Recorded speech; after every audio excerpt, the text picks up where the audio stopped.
Now, I've just met Julie, but because she's from Newfoundland, I feel like we are connected, related in some way. Our families are not from the same town, but we're all interconnected, right, in some way. Talk to me about how you and your honey came to live at Wellings. When did you move in? We moved into Wellings on the 17th of January in 2024, and it was the best move we could have ever made. It was a situation where we were living before, we were in a unit, apartment building for seniors that had 22 units, very few men. My husband didn't have much in the line of companionship. He also suffers from Alzheimer's and needed the stimulation, needed activities, needed things going on around him. So I was looking for something, and I'm one of these, I have a morbid fear of fire, and always have. I always want a front and a back door that go outdoors. So I was looking online, saw this place, and I said, Earl, that's not that far away. Let's go up and take a look. And he said, yeah, sure. He's pretty laid back. So I came up. We had made an appointment to see Phil. And the boys, some of the gentlemen that are here, normally I call them the boys for the coffee group, turned around and let us in. And we got talking to them while we were waiting to Phil. And before I even saw Phil, I was ready to move in. So I didn't even have to see the apartment. It was just that, okay, this is where Earl belongs. Oh. And it just was so special to us. And the companionship, the camaraderie, everything that we have here is so, so wonderful. There's somebody there to help you out. There's somebody going to, Earl had a situation, he had to go to the hospital a while back by ambulance. I mean, there was people coming to the door. How is Earl doing? Is he okay? Do you need anything? Are you okay? I mean, we're there to take care of each other. We look out to each other as best we can. And it's just it's just a sense of community, a sense of belonging. It's like being back east. That's exactly what it's like, because it's just like but that's it. Being back home. There's always somebody there to lend a helping hand. I mean, I have cats. We wanted to go down to my son's for a few days. I had 2 or 3 people offer to look after my cats. We were going up to Ottawa to go to take the train down to our son's for New Year's. And the minute I mentioned, I said, now I've got to get a ride to Ottawa. Before I had the words out, I had 2 people sitting at the table with me offering me a ride to Ottawa. Like, where else are you going to find that? This place is just phenomenal. Yeah.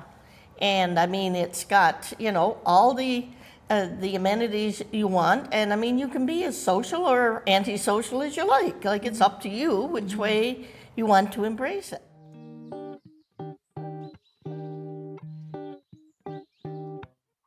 Well, for you, I'm sure it's not a difficulty making friends either. And I'm sure, we all bring something we can contribute. So how do you participate? What does your day-to-day look like? Well, usually we're up and we head over here for coffee. That's one of our big things. And like now this morning, Earl didn't come. I had a meeting and he said, no, I figured, I wouldn't be bothered getting dressed. He said, I took an extra nap. I said, well, that's fine too. But we usually come over to coffee. If I can't come, he'll come by himself most times. Then on some of the days of the week, we turn around and we'll come over. I do yoga. We come over for the happy hours. We come over for the potlucks. We come over to, yesterday they had the lunch delivered from Carrefour to here. We came and had our lunch. And when they deliver the lunch, most of us just sit around and eat it here. We don't bother taking it home. We just sit here and eat it. Another chance to socialize. Who's going to complain about that? Yeah. And, I'm like go-go gadget. I'm always on the go. Obviously. But so is my husband. He's the one now. The other day he said to me, yesterday we were going to go somewhere, and he said, this weather doesn't look like it's going to be very conducive to going anywhere. I said, no, it's not. So I said, we're going to have to stay home. He's not too fussy about that idea. But I mean, staying home here is not like staying home where you have lots of jobs and responsibilities. You're No. here Well, to we just were here. enjoy. We were here. We were watching what was on TV. We had a friend pop in for a few minutes, and then last night after the election was over, and our friend got off work at 11 o'clock, popped in to watch the end of the things with us and this sort of thing. But I mean, like I said, we just feel really at home here. And we also feel that, like, if we need to reach out and look for someone, like the morning that Earl fell ill, our best friend was at work. So, I mean, I picked up the phone, and the first name I came to in the list that was somebody that was here, I called her, and she was at my doorstep before I had a chance to blink. And it was just that I was, nervous being alone, because he's bigger than I am, and if he fell, well, I'd need some help to, and this sort of thing. But I mean, you got that feeling that there's so many. It's not just your best buddy that you can call on, but there's so many others that'll be there for you. Yeah.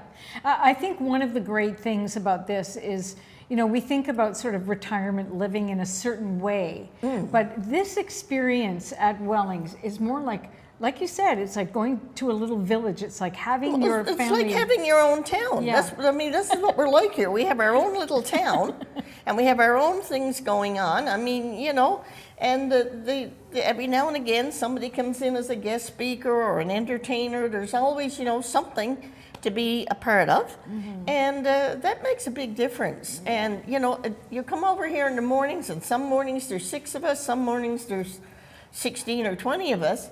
And, it's not always the same crowd. You get different ones coming at different times, and you get to exchange ideas and have a good laugh.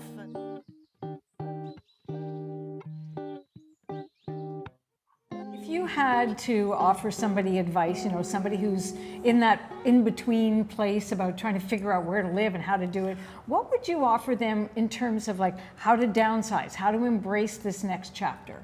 Well, basically, like, to me, it was a no-brainer. Like, it's the time of our life when we've got to realize that you can't carry everything you've had since you were 16 around with you. And, even just recently, this past week, I went through all of my craft materials, and I looked at it and said, am I going to be doing this again? I don't think so. And I did up a great big box and donated it to a group that would use it, and this sort of thing. And I've done the same thing. Like, I mean, I had a great big trailer, because for the 6 years we had a park model trailer, and we would put the trailer into a park. We'd go in May and come home in September. So we basically had 2 homes. So you had all your appliances and belongings and everything for each of them. So I had all of that to downsize as well. But I just put things on, the marketplace and sold some of it. The House of Lazarus did well by me and this sort of thing. But to me, it's just a matter of explaining to people, look, it's the place to be. You've got no snow clearing, you've got no lawns to mow, you've got nothing to do like that, but sit back and relax and enjoy yourself. It gives you more time to do some traveling if that's what you want to do. There's always somebody around to have an eye to your place when you're gone. You don't have to worry about your place being, vandalized or broken into and this sort of stuff. And it makes a big difference. And I mean, to me, that was one of the main points, was coming here. Earl couldn't do any, he has a bad back and he can't do any, he's not supposed to even shovel. Now, occasionally he will go and take the shovel and push a bit of snow if I don't catch him, but it's just, he's stubborn as a mule. But that's what he's like. And, but here, like, I mean, wherever I go, I sing the praises of this place. I explain to them how beautiful it is. All the wonderful things going on in the club room, how nicely we're treated, the soundproofness of the building. Like, I mean, I got a friend of mine, one of the ladies that's on one side of me, she says, I've got a surround sound, does it bother you? I said, what? I said, I didn't even hear it, and I got good hearing. Yeah. I had my hearing checked, I don't need hearing aids. And I mean, I don't even hear her music or anything, so that'll give an idea. And I mean, to me, it's just absolutely the best move I could have made for both Earl and I.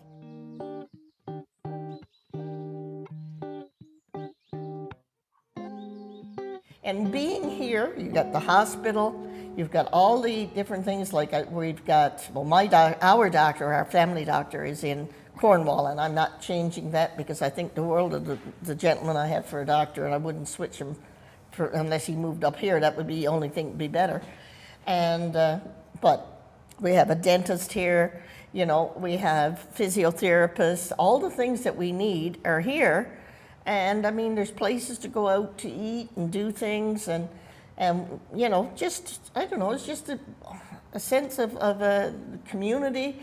We walked in, the first time we went into the post office down here in Winchester to pick up our keys. There was a lady ahead of us, and she had a whole bunch. It was before Christmas, the year we were moving here. She had a whole bunch of Christmas cards. Oh shit, I might be a while. I said, go ahead. I said, we're going to probably be a while too. I said, we've got to get the keys. We're just moving here. And her first comment was, welcome to Winchester, the place with more cows than people.